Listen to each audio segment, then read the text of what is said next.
¿Qué tal? Muy buenas noches, yo soy Genaro Lozano y esto es Punto y Contrapunto de martes.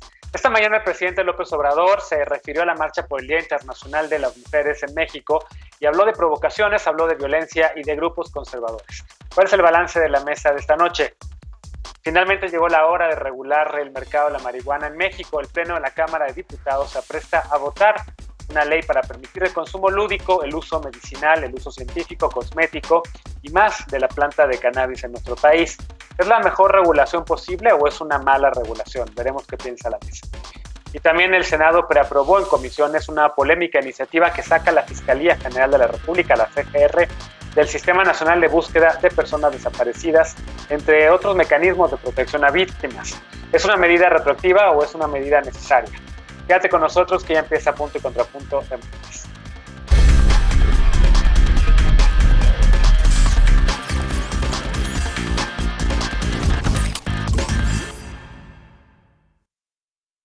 La marcha del 8M en la Ciudad de México se convirtió una vez más en el tema central, no solamente por sus demandas, sino por lo ocurrido en la jornada. Esta mañana el presidente López Obrador insistió en que fue un acto de provocación, que no fue pacífica, que nunca había un templete en donde las mujeres alzaran la voz para pedir igualdad y respeto. Felicitó al presidente a la policía porque resistió las agresiones y porque no cayó en la trampa de la violencia, así dijo. También habló el presidente del muro de las vallas metálicas instaladas en torno al Palacio Nacional. Mencionó, o más bien no mencionó, los 3,300 nombres ahí inscritos por las activistas, que por cierto ya no están porque la barda ya fue levantada, pero sí se congratuló de haberlo puesto porque ayudó a detener la provocación. Con todo y pandemia, 20,000 mujeres acudieron o intentaron acudir al Zócalo de la Ciudad de México para conmemorar el Día Internacional de la Mujer y demandar el respeto a sus derechos y el fin de la violencia feminicida. Algunas no pudieron llegar porque en las inmediaciones de la Alameda, además de bardas, hubo encapsulamiento de una treintena de mujeres, así como lanzamiento de gases que dificultaban la respiración y sobre todo que las asustaron. Entre quienes sí lograron llegar, algunas se enfrentaron a las vallas y lograron derribar una parte. Otras se fueron asustadas. No las asustó el llamado bloque negro de activistas, sino se asustaron por el personal de seguridad que desde el techo parecían apuntarles con armas y que en realidad resultaron ser inhibidores de drones. Aún así, eran intimidantes. El Comité de Derechos Humanos de Naciones Unidas considera que una protesta es violenta cuando quienes protestan usan una fuerza física contra otros que pueda provocar lesiones, la muerte o daños graves a los bienes. Amnistía Internacional ha señalado que las intervenciones que hacen las colectivas feministas sobre paredes o monumentos son pacíficas. ¿Es realmente así o los contingentes que marcharon estaban infiltrados por la fuerza conservadora, como dijo el presidente? Veamos qué opina la mesa de hoy. Hoy me da mucho gusto saludar, como cada martes y jueves, Alejandro Encinas. Él es politólogo y con el corazón en la 4T. ¿Cómo estás? Bien, buenas noches. Es un gusto estar aquí con ustedes. Bienvenido. Hoy nos acompaña, y me da mucho gusto recibirla, Almadelia Murillo, escritora, columnista del periódico Reforma. Bienvenida a este espacio, Almadelia, qué gusto que estás aquí.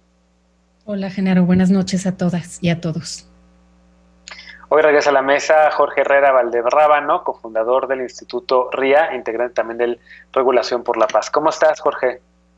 Hola, buenas noches, gracias por la invitación. Bien, Genaro. Y hoy nos acompaña Pili Morán, ella es consejera nacional del Partido Acción Nacional. ¿Cómo estás, Pili? Hola, Genaro. Buenas noches, muchas gracias por la invitación. Muchas gracias. Un gusto estar aquí con ustedes. Bienvenida. A ver, empiezo contigo, Almadelia. ¿Cómo viste las reacciones del presidente? Los hechos de la marcha de ayer, evidentemente. Te he ido leyendo a lo largo de las semanas en el periódico Reforma y en otros lados donde has escrito también tus impresiones en torno al movimiento. ¿Qué decir de lo que viste ayer? ¿Qué decir de las reacciones del presidente de hoy? Ay, mira, de lo que vi en la marcha sí fui, yo salí a marchar, no había salido para nada en todo este periodo de pandemia, a nada, ni a reuniones, ni a viajes, pero esta vez decidí que valía la pena estar ahí y hacerse presente, ¿no? Y por un lado, pues vi lo de siempre, ¿no? Un movimiento creativo, esperanzador, mujeres de todas las edades, de todas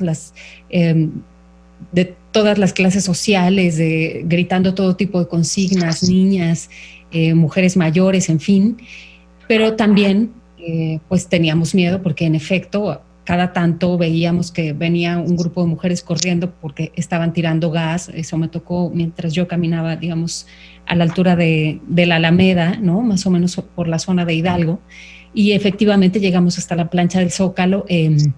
y éramos pocas, también el corazón un poco se encogía de nostalgia comparado con la gran convocatoria que tuvimos el año pasado, ¿no?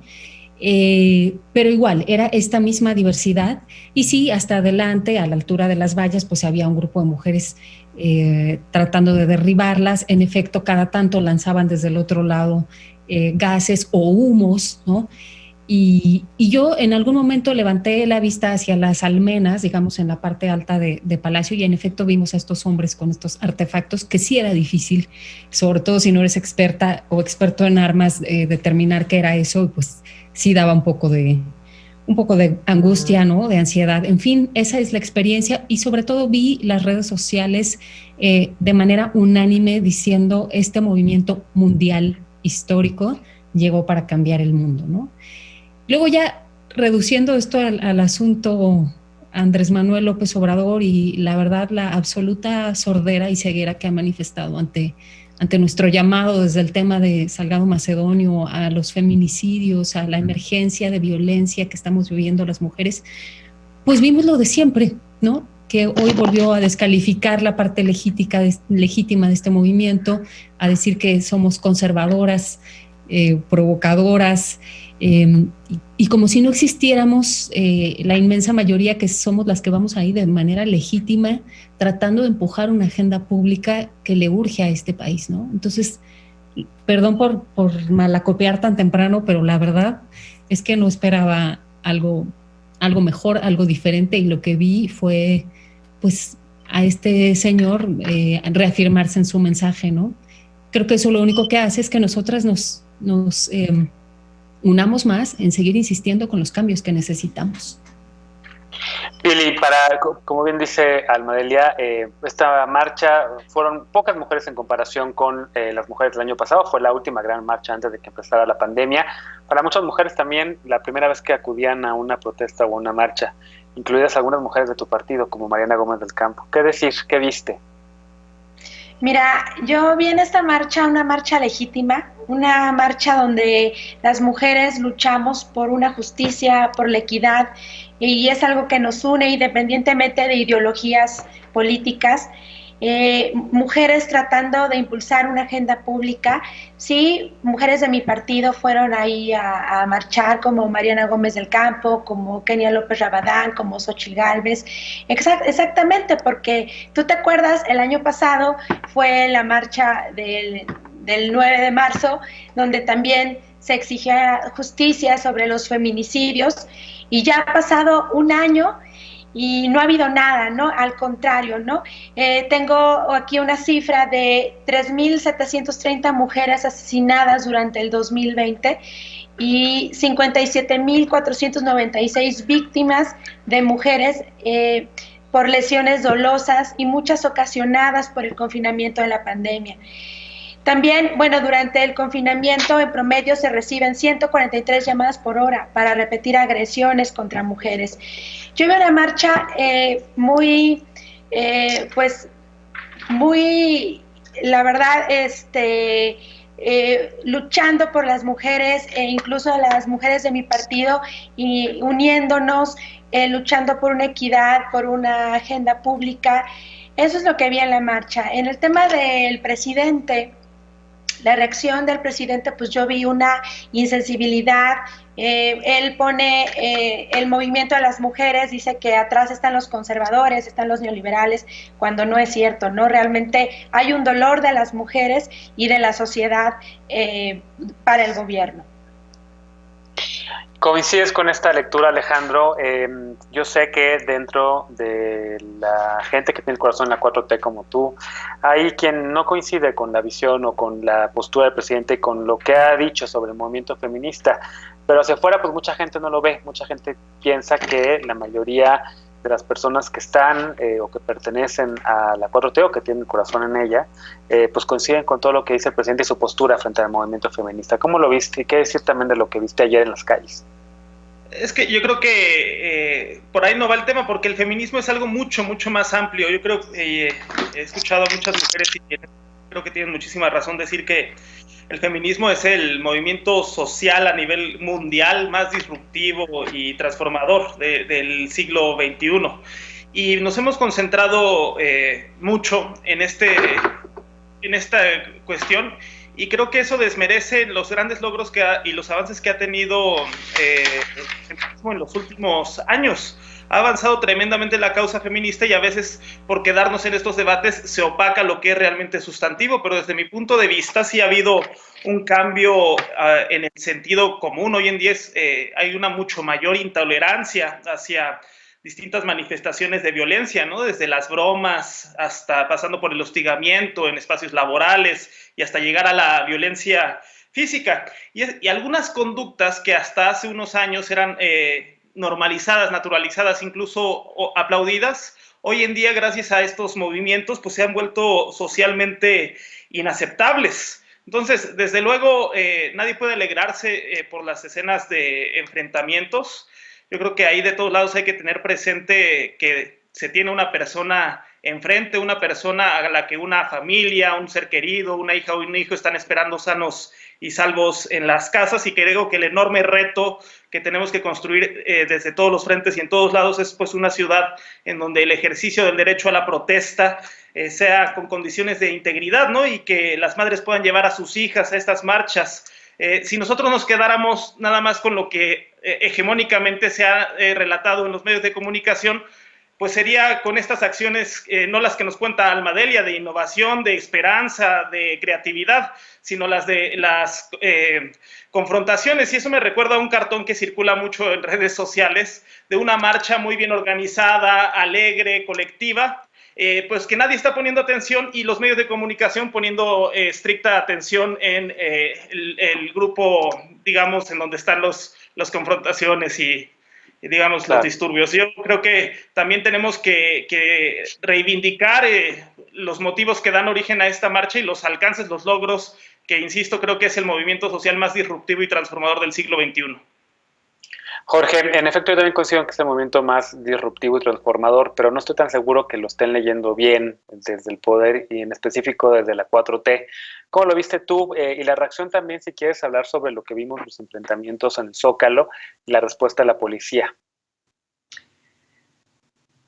Bueno, coincido con gran parte de lo que se ha comentado. Creo que no es un tema de analizar como la aproximación o el enfoque desde el gobierno respecto a los feminismos o sobre estos temas, pero sí creo que es de analizar o de evaluar la comunicación que ha tenido, ni siquiera me atrevería a decir el gobierno federal, sino la oficina de presidencia respecto a este tema. Y bueno, ahí comenzaría diciendo o especificando que el sistema patriarcal pues no es algo exclusivo de México, no es algo de esta administración nada más, no es algo que inició o surgió con la 4T, ¿no? Sino pues es un sistema opresor que está en todo el mundo, y al igual que otros sistemas que la 4T sí ha reconocido que a los cuales debemos hacer frente, como todo el tema de el capitalismo neoliberal, la injerencia extranjera en asuntos nacionales, todo esto, ¿no? Entonces, creo que el poner estos símbolos como la barda en el Palacio Nacional, o bueno, en la frontera de Palacio Nacional, pues no ayuda, más bien divide, exacerba la posición de rivalidad, hace tentativo el querer ir pues a asaltarla, ¿no? Como para ser visibles. Entonces, pues creo que el llamado tendría que ser hacia la no criminalización y la no estigmatización de la protesta, sean cuales fueren pues los medios que se utilizan para exigir derechos.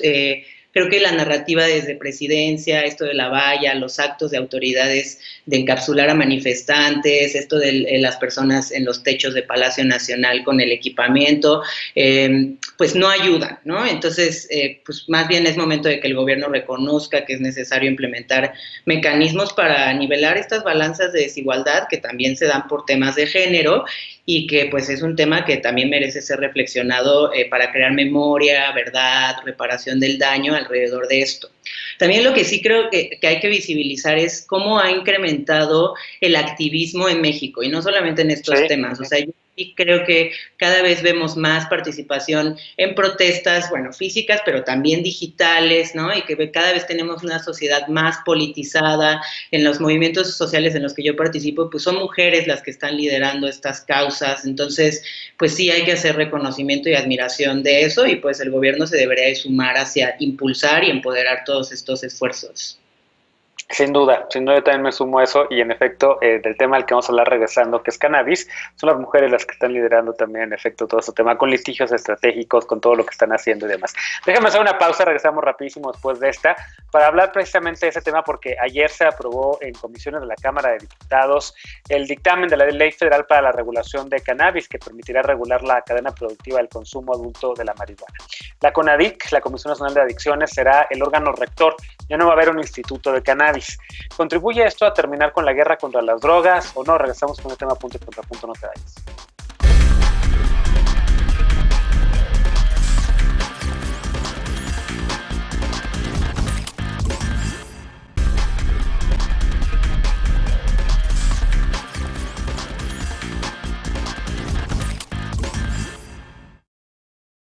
Estamos de regreso en punto y contrapunto y con buenas noticias porque parece que esta vez sí se cumplirá el plazo marcado por la Suprema Corte de Justicia para regular el consumo adulto de cannabis de marihuana.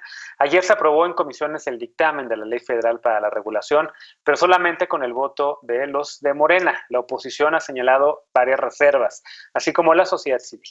La principal es que la iniciativa no se enfoca en el libre desarrollo de la personalidad y que sigue criminalizando el consumo. Veamos el contexto.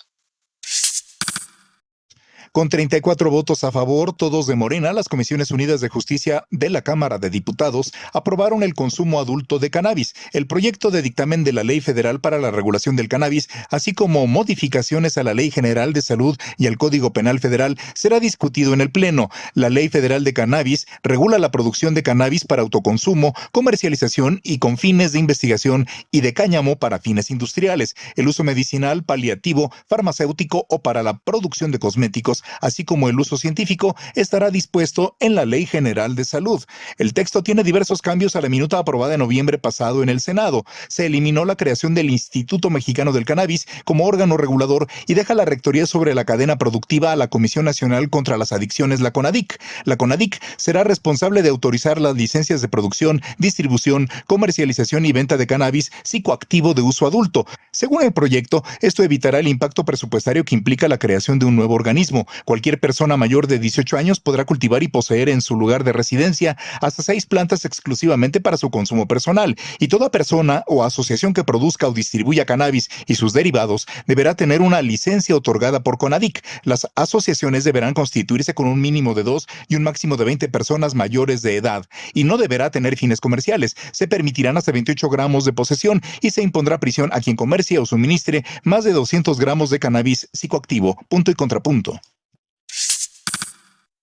Segundo tema a discutir. Empiezo ahora contigo, Jorge, porque tú has sido parte de este colectivo de Regulación por la Paz, entre otros, de los activistas, de las activistas que han empujado este tema a lo largo de los años.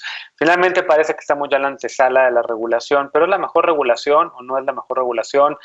Yo veo comunicados, veo boletines de México Canábico y de otras organizaciones que pues no les gusta, que no están contentas las activistas y los activistas con lo que va a salir de la Cámara de Diputados y el Congreso. ¿Cómo lo ves? No nos gusta, pero es lo que hay exactamente. Y hemos visto la evolución, el proceso de esta ley, y quiero aprovechar este espacio como para hablar de qué tanto se han incorporado nuestras exigencias desde la sociedad civil, desde el colectivo Regulación por la Paz o mi organización del Instituto RIA. Hay dos momentos clave en el proceso legislativo, cuando esta ley sale del Senado el año pasado, en 2020, y ahora que, bueno, se votó en comisiones, pero que está por votarse en el Pleno esta semana. Entonces, solo resaltaría dos situaciones o dos exigencias principales que traemos. El primero es el tema del autocultivo, y cuando salió del Senado esta ley, se propuso que habría un límite de 6 a 8 plantas para las personas que quisieran tener cultivo doméstico o una producción en sus casas para fines personales, sin fines de comercialización, sin fines de lucro, y se había decidido que pues ya no se iba a solicitar un registro ni una licencia para ejercer este derecho, también en seguimiento a lo mandatado por la Suprema Corte de Justicia.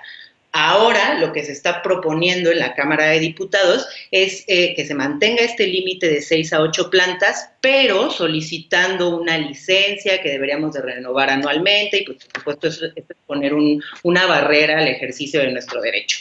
Y además esto es para el tema de autocultivo sin fines de comercialización, o sea, no debería de haber tantos controles innecesarios para este tema que es para uso personal. Ahora, respecto al mercado comercial, se estaban proponiendo 5 licencias, que fuera de cultivo, transformación, comercialización, exportación, investigación, y había un transitorio que especificaba que el 40% de las licencias de cultivo irían a comunidades campesinas. Ahora, el proceso en Cámara de Diputados ha establecido que se crea una licencia extra, que se llama la licencia integral, que permite participar en todas las partes de la cadena de producción. Entonces, lo que se necesita es que esta licencia integral no quede en manos de grandes capitales, de las multinacionales, para evitar la creación de monopolios, y que se explicite en la ley que esta licencia debe de ser exclusiva para comunidades campesinas, ejidos, comuneros, ¿no? Que son las comunidades que nos interesa que puedan participar en el mercado. Entonces, pues necesitamos implementar mecanismos para que el 80% de las licencias de cultivo vayan a comunidades, o que estas licencias integrales vayan exclusivas a estos ejidos, a estos comuneros que son quienes han vivido los impactos de la política de prohibición. Hay otros asuntos como el tema del límite a la posesión, que se está manteniendo que sean 28 gramos lo que podamos portar en el espacio público, lo cual nos sigue dejando a merced de vivir las extorsiones por parte de policías para quienes traigan 30 gramos o para quienes tengan la suerte de que la policía pues les siembre mayor cantidad, que sabemos que es algo pues, muy común en México. Y pues sí, el Senado y la Cámara de Diputados han dado preferencia a los intereses de la industria por encima de las necesidades en tema de derechos que tenemos las personas usuarias, o de las comunidades campesinas, y que es algo que el mismo presidente ha reconocido en la mañanera, que hay que hacer énfasis en la ley para proteger a estas comunidades. Y ya más para concluir, pues, quiero también resaltar que a pesar de todo esto, pues sí es un gran avance para México y sobre todo para este gobierno en específico, que esta es una gran oportunidad que tenemos para sí arrebatar el mercado de manos del crimen organizado, y por eso pues no vamos a soltar el dedo del renglón desde Regulación por la Paz, desde la sociedad civil, y bueno, también invitamos a las personas que nos están viendo a que se sumen a las actividades que tenemos en redes sociales, para seguir exigiendo sobre estos temas. Así es. Pilar, ¿cómo lo ves? En Acción Nacional no están tan contentos con esta regulación. Son pocos y pocas las legisladoras que apoyan la regulación de cannabis. ¿Cómo lo ves tú? Mira, obviamente mi partido no está apoyando la regulación. Por el parte del uso lúdico, obviamente no lo veo bien por diferentes cuestiones que no favorecen en las actitudes físicas del ser humano, ¿no? Por ejemplo, el consumo te provoca aislamiento social, afecta a las personas a realizar tareas del hogar, estudio, trabajo, etcétera, ¿no? Obviamente trae muchos efectos secundarios que pueden provocar otras cuestiones en el gobierno, por ejemplo, en el ámbito de la salud, ¿no? Pueden provocar cáncer y demás, ¿no? En el uso lúdico. En el uso medicinal, a mí me parece muy bueno esta aprobación, precisamente porque ayuda a enfermedades como el cáncer, como el Alzheimer, como la epilepsia, como varias enfermedades que ayudan. Por ejemplo, mi papá tiene Parkinson, entonces a mi papá el uso del cannabis le beneficiaría muchísimo para el tratamiento que él sigue, ¿no? El tema es que el gobierno sepa cómo controlarlo, ¿no? No es que estemos negados a que nos innovemos como país, ¿no? Pero simplemente también estamos pensando como partido los pros y los contras que puede tener esta regulación en el lado lúdico, ¿no? Por ejemplo, que las personas que la consuman, pues a la larga está comprobado que tienen otras enfermedades, ¿no? Entonces, por ejemplo, el cáncer y demás, ¿no? Yo viví de carne propia de un familiar de mi mamá que consumía muchísimo cannabis, que era un adicto, y que la verdad es que perdió su familia, perdió su trabajo, y aún sin ser legal, ¿no? Entonces, y terminó muriendo de cáncer, ¿no? Entonces, ese tipo de cosas también los ves como ejemplo, y también son cosas que afectan a la sociedad y que a la larga también afectan al gobierno, ¿no? Porque también a la parte del sector salud también lo pueden afectar, ¿no? Bueno, está comprobado que se hizo una encuesta que el 26% de la aprobación aprueba su legalización y el 72% de la aprobación de la población no aprueba su uso, ¿no? Bueno, eso es una parte de lo que se está debatiendo todavía, ¿no? Bien. Almadelia, ¿cómo lo ves tú? Yo sé que Jorge te quiere contestar a Pilar, pero déjame escuchar a Almadelia y sí. A Alejandro, porque creo que hay algunos puntos que mencionaba Pilar que a lo mejor no son tan precisos respecto al uso lúdico de la marihuana, sí más de lo del tema medicinal, pero ¿cómo lo ves, Almadelia? ¿Está bien que estemos ya discutiendo en la antesala de convertirnos en un mercado legal para el uso lúdico y también medicinal de marihuana? Sí, sin duda, absolutamente. A mí me parece, quizá no tiene, digamos, las especificaciones ideales, pero para mí sí es un gran paso. Yo, justo porque no soy conservadora, creo que con el tema del consumo lúdico de sustancias, en este caso de la marihuana, pasa lo mismo que con el aborto. De todas formas sucede, o sea, de todas formas hay gente consumiendo, de todas formas hay un mercado en manos del crimen organizado, que hay que regular, ¿no? Eso sucede, lo mismo que sucede con el tema de los abortos, que las mujeres se practican abortos en situaciones insalubres, hay que regularlo, o sea, la realidad está ahí y eso es para mí innegable. El tema que a mí me deja siempre con muchas dudas es, particularmente además en esta administración, son los contrapesos, ¿no? Porque esto se decide desde una Cámara donde Morena, que es el partido en el poder, tiene una mayoría aplastante, y luego además lo deja en manos de la CONADIC, ¿no? Que también me parece que es un órgano de gobierno, y ahí es donde yo creo que sí, pues no hay que bajar la guardia, como decía Jorge, ¿no? De seguir empujando a que esto no se convierta de nuevo en un tema donde por completo el gobierno decide, determina, regula, da o no permisos de comercialización, etcétera, ¿no? Pero para mí, sin duda, es un muy buen primer paso. Sí, un buen primer paso donde se puede construir una mejor regulación, porque Alejandro, creo que en efecto el reclamo de los colectivos ha sido que pues no es la mejor regulación que podría haber, ¿no? Incluso algunos senadores, senadoras de Morena como Jesús A. Rodríguez, en su momento Olga Sánchez Cordero, pues creo que habían dejado originalmente otro espíritu, lo que finalmente va a ser aprobado, y que fue, entre comillas, tocado, cambiado, manoseado, si quieren, por legisladores y legisladoras, lo que al final de cuentas va a salir, y no necesariamente con las mejores recomendaciones de sociedad civil. ¿Cómo lo ves? Sí, definitivamente dista mucho de ser la mejor regulación, y qué coraje, porque precisamente es gracias a las mayorías parlamentarias que se construyeron democráticamente en 2018, y junto con una precedente de luchas sociales, el fallo de la Suprema Corte, un cambio geopolítico, pero que se puede avanzar en el país finalmente en una reforma de este tipo, de transitar del prohibicionismo a la regulación, en un país que había sufrido tanto por declararle la guerra a las drogas, y después de cientos de miles de muertos, de desaparecidos. Es entonces que finalmente nos damos cuenta que perdimos brutalmente esta guerra y que tenemos que transitar hacia otro paradigma. Entonces, efectivamente dista, y yo creo que aquí ya se esbozaron cuáles son las insuficiencias de esta iniciativa, pero sí hay que decir que es un punto de inflexión, es un punto de quiebre en donde ya al prohibicionismo es sustituido por una perspectiva más cargada a los derechos humanos, de quitarle el control de este mercado al crimen organizado, a los mercados negros. Va a tener también buenos efectos no solamente en derechos humanos y salud, sino incluso fiscales, económicos, productivos para las comunidades. Esperemos también ahí que tengan mucho más garantías y no se legisle a modo de las empresas extranjeras.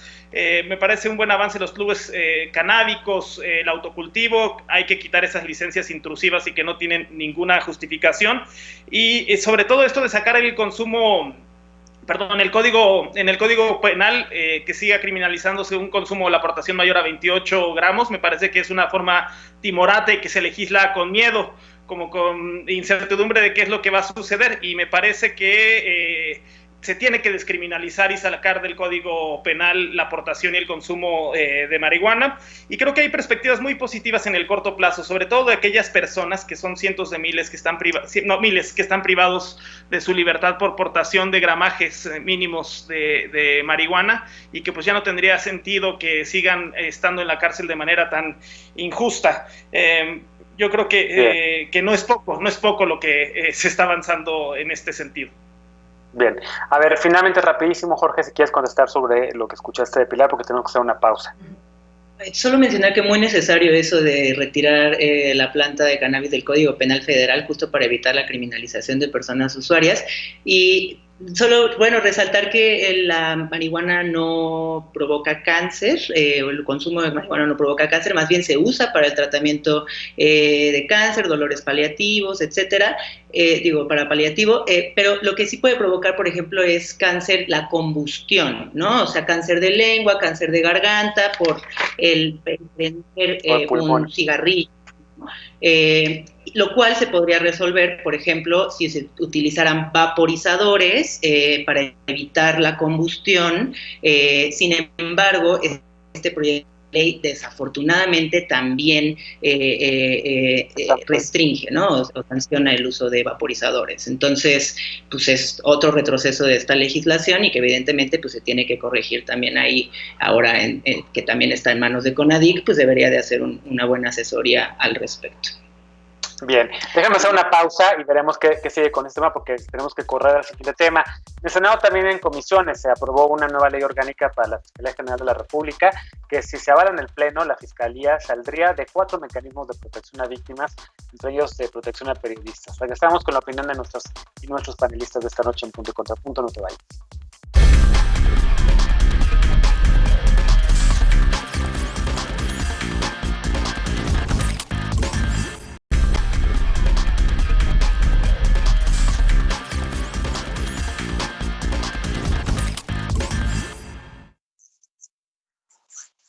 Estamos de regreso a un Punto y Contrapunto para el último tema de la noche. Otra polémica iniciativa que ayer fue aprobada en comisiones es la nueva ley orgánica de la Fiscalía General de la República.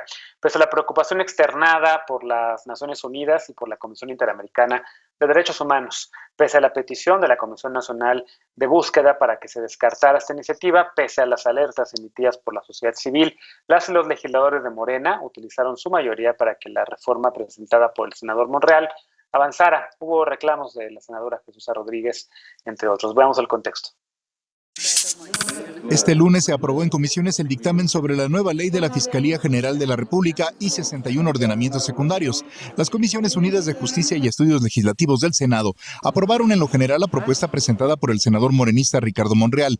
En nombre de su autonomía, la reforma permite que la Fiscalía General de la República salga del Sistema Nacional de Búsqueda de Personas, así como del Mecanismo de Protección a Periodistas, el de Atención a la Violencia contra Niñas y Niños y Adolescentes y del Sistema Nacional de Protección a Mujeres. La dependencia será invitada permanente de estos mecanismos, con voz pero sin voto, con el voto en contra de legisladores del PAN, PRI y Movimiento Ciudadano y las críticas de las morenistas Jesús Rodríguez, que se abstuvo de votar, y María Mercedes González, que votó en contra. Morena consiguió aprobar el dictamen con el apoyo del Partido Encuentro Social.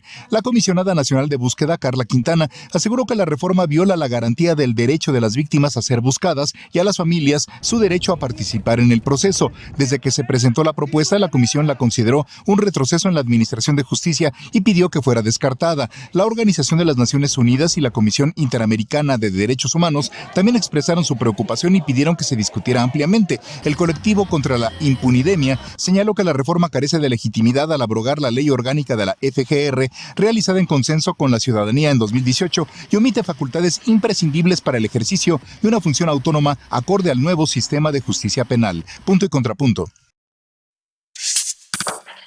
Tercer y último tema a discutir esta noche, y yo sé que Almadelia tiene después una llamada. Entonces, voy contigo, Almadelia. ¿Cómo ves esta iniciativa que muchas organizaciones han alertado? Desaparece también el tema del mecanismo de protección a periodistas, que afecta evidentemente a quienes ejercen este oficio. ¿Cómo lo ves?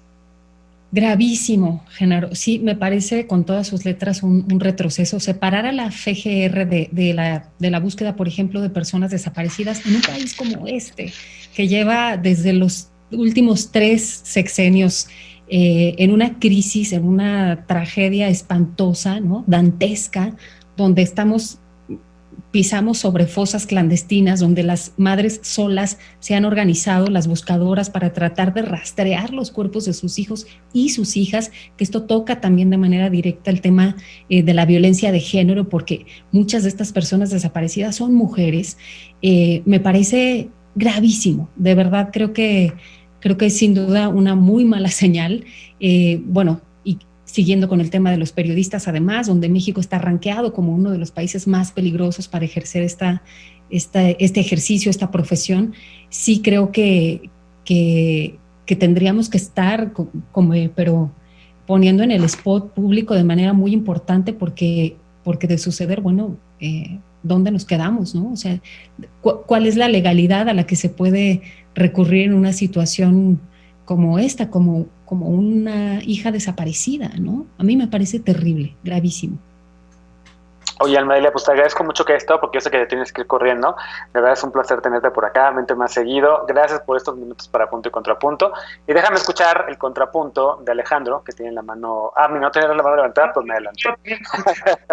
Adelante, por favor, y gracias, Almadelia, cuídate mucho. Es aberrante, es una vergüenza y es un retroceso esto. Es una autonomía muy mal entendida, una autonomía entendida como si fuera un islote de simulación, de deslinde de responsabilidades, como esto no me toca, cuando es una responsabilidad no de una institución, sino del Estado, y la Fiscalía forma parte del Estado mexicano, un Estado que en los últimos años ha sufrido pues una ola de desapariciones a raíz de la violencia principalmente criminal. Y en este marco, mientras está en la búsqueda de los 43 de Ayotzinapa y de los decenas de miles de desaparecidos, llega esta ley arropada por el partido oficialista diciendo esto no me toca. La verdad es que es lamentable, sobre todo si pensamos que en este país, bueno, durante los sexenios anteriores hubo más de 83,000 personas desaparecidas y campeó la impunidad porque solo se emitieron 40 sentencias, 5 de las cuales fueron absolutorias. Y aquí evidentemente se está violando el derecho a ser buscado. Y esto creo que tiene que prender focos rojos al interior de la Cuarta Transformación, porque lo que yo diviso es que el mayor riesgo de la vuelta del viejo régimen no va a provenir de afuera, no va a provenir de los partidos de oposición que están en una situación de desamparo y de extravío y de naufragio. El mayor riesgo es que la vuelta del viejo régimen provenga desde adentro, con políticos que buscan restaurar pues deslindes de responsabilidades, no asumir lo que les corresponde y de una mayoría pues que vota acríticamente conforme a su líder de bancada se los pide.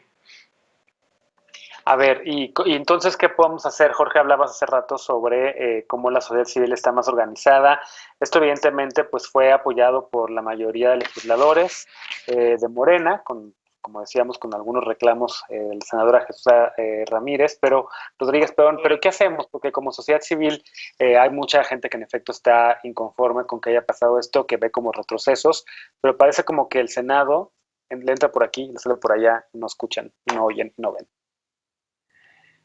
Y es que sí se ha visto cómo se ha diluido la comunicación o las posibilidades de entrar en diálogo con las instituciones desde el inicio del cambio de administración hasta la fecha, aunque honestamente pues sí se siente mucha más empatía y con muchos más canales de comunicación entre sociedad civil y pues el Congreso o distintas autoridades. Yo tengo entendido que esta ley lo que pretende es hacer más eficiente el actuar de la Fiscalía, que se realice un gasto más inteligente, más adecuado y además que existan mayores mecanismos de rendición de cuentas de esta institución. Creo que es también relevante si no seleccionar qué sociedad civil es más digna de opinar y qué sociedad civil es menos digna, pues sí habría que poner el foco en escuchar los colectivos de víctimas, realmente a las personas que han estado en contacto o han entrado en contacto con este sistema y justamente pues para evaluar qué ha funcionado, qué no, y a partir de eso diseñar políticas públicas pues que vayan más acorde a las necesidades, ¿no? O sea, y sobre la participación de la Fiscalía General en el Sistema Nacional de Búsqueda y en todos estos mecanismos que son importantes, el CIPINA, ¿no? Los sistemas que son importantes para la protección de víctimas y para la garantía de derechos humanos, pues tengo entendido que también el tema es asegurar el carácter de órgano constitucional autónomo y sin que esto implique que no hay una responsabilidad por parte de la institución frente a víctimas. Entonces, pues, y me parece que va a seguir teniendo voz, aunque no voto, en las decisiones y en los procesos internos de estos sistemas y de estos mecanismos. Entonces, pues evidentemente habrá detalles, habrá situaciones que hay que considerar, pero sí me parece muy relevante pues considerar a los colectivos de víctimas, a las organizaciones de base y no solamente a las instituciones o a los institutos de investigación o de planeación o de incidencia. Claro. Pilar, creo que te habías quedado con ganas de contestar algo en el bloque pasado, pero tuvimos que ir rapidísimo a una pausa. Si quieres retomarlo o si quieres ya comentar sobre el tema de la Fiscalía y esta iniciativa del senador Monreal, o empujada por el senador Monreal y mayoriteada por Morena.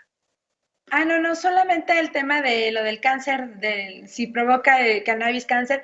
No, lo que sí es que muchas veces el humo del cannabis es más o menos similar al del tabaco, entonces ahí había una contradicción de lo que provocaba, ¿no? Pero bueno, ya quedó bien aclarado y así quedó, ¿no? Está bien, ya. Y si quieres entro al tema de la ley orgánica, en lo que yo pude analizar de este tema, ¿sí? Adelante. Mira, lo que hace el senador Monreal es, bueno, lo que él propone es recoger las preocupaciones de la sociedad a través de esta ley, ¿no? Creo que está bien que se mejore el marco jurídico y que se regulen las funciones internas de la Fiscalía, ¿no? Creo que esta ley clarifica cada una de las fiscalías especializadas, por ejemplo, la Fiscalía Especializada en Derechos Humanos, la Fiscalía en Delitos Electorales, el combate a la corrupción, asuntos internos, ministerios públicos y demás, ¿no? Creo que eso está muy bien, porque creo que, siempre nos hacen falta organizarnos, ¿no? Pero el tema es que todos los mexicanos sabemos que fortalecer los órganos autónomos es la mejor manera de fortalecer el andamiaje institucional de este país, ¿no? De nada sirve tener esos órganos autónomos si la Fiscalía va a estar rendida al presidente, ¿no? Y el presidente pretende controlar eso, ¿no? Eso es lo que creo que yo no veo bien y lo que nos está llevando a un retroceso, ¿no? No está dejando una autonomía y creo que esta ley pues pretende organizar todas las fiscalías, pero a la vez van a estar controladas por el presidente, ¿no? Por ejemplo, tenemos el caso de la Auditoría Superior de la Federación, por ejemplo, cuando le hicieron el informe del Naim, tenemos el caso de la CNDH, que tenemos una presidenta de la CNDH que no sabemos nada, no sabemos si existe Comisión de Derechos Humanos o no, ¿no? El Instituto Nacional de Transparencia, que ya es cuestionado muchas veces por el presidente. Entonces, bueno, tenemos a una ley que pues va a ser controlada, va a terminar siendo controlada por el Poder Ejecutivo, ¿no? Entonces, yo no veo mal la ley como propuesta, pero como dicen, hay que tomar en cuenta a los colectivos, hay que tomar en cuenta a la sociedad, pero si se hace realmente así, ¿no? Pero si el Poder Ejecutivo va a terminar controlando todo, entonces de nada va a servir esta ley. Esa es mi opinión. Bien, tengo todavía un minutote de programa. Adelante, Alejandro. No, es que yo creo que la autonomía no es el deslinde de responsabilidades. La búsqueda de las personas es una obligación de Estado y no tiene nada que ver con que se mantenga esto en control del presidente, sino en a ver si la Fiscalía pudiera ver a los ojos a los familiares de las víctimas y decirle que se va a deslindar de esa responsabilidad y que de ahora en adelante ya no va a entrar. Estoy de acuerdo en que hay que escuchar a la sociedad y por eso se abrió un parlamento abierto y todos los colectivos y organizaciones que ahí participaron, reprobaron contundentemente esta reforma, pues que debilita las posibilidades de encontrar a sus seres queridos. Claro. Y finalmente, Jorge, ¿quieres hacer un último comentario? Bueno, únicamente agregar que me parece que sí, las modificaciones fueron después del Parlamento abierto y en la que se incorporaron también una serie de observaciones, ¿no? Como es esto de que debería de permanecer el Consejo Ciudadano dentro de la institución como un contrapeso, justamente, el tema de que se estén especificando derechos de víctimas, ¿no? Se especifique el actuar de la institución en el proceso de justicia de estas personas y que evidentemente pues sí hay muchos detalles y muchas situaciones que se deben de considerar y que se deben de abordar en la ley orgánica de la Fiscalía, pero pues que me parece que ganamos más de lo que arriesgamos al aprobar esta ley, al considerar como los mecanismos y lo que propone para el mejor actuar de esta institución. Bien, pues vamos a darle seguimiento también a este tema, sin duda. Déjenme hacer una pausa y regresamos para despedirnos ya de la panelista y los panelistas de esta noche y con la paparrucha. No te vayas.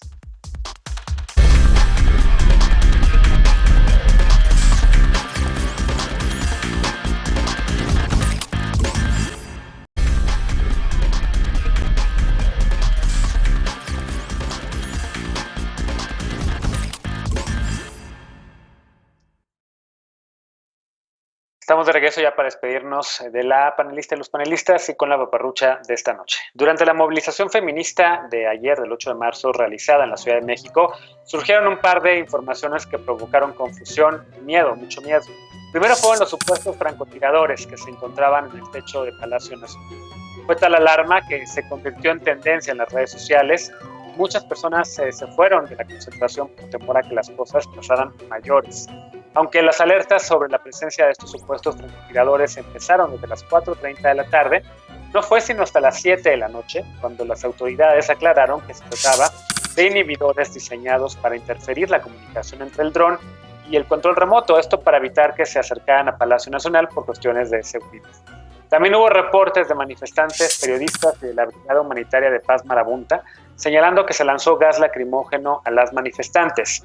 La Secretaría de Seguridad Ciudadana de la Ciudad de México negó tajantemente el uso de gas lacrimógeno u otras sustancias irritantes, señalando que la policía capitalina solamente estuvo equipada con extintores.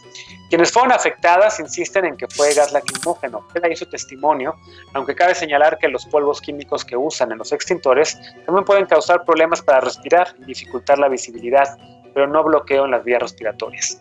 Por lo pronto, te pedimos, como siempre, que no contribuyas al miedo y a la desinformación. Verifica siempre antes de compartir y recuerda que seguimos en pandemia, así que por favor no dejes de cuidarte, ya lo sabes cómo, lávate las manos bien y con frecuencia, mantén siempre la sana distancia, utiliza un cubrebocas si vas a estar en un espacio cerrado, así te cuidas tú y cuidas a quien más queremos. Muchas gracias por habernos acompañado esta noche. Gracias Pilar, gracias Jorge. Y gracias Alejandro, nos vemos por acá de regreso el jueves. Y mañana se quedan con Mariana en la mesa de Punto y Contrapunto. Mañana me toca mi tercer grado, así que por lo pronto, muy buenas noches. Nos vemos por acá de regreso el jueves. Descansen.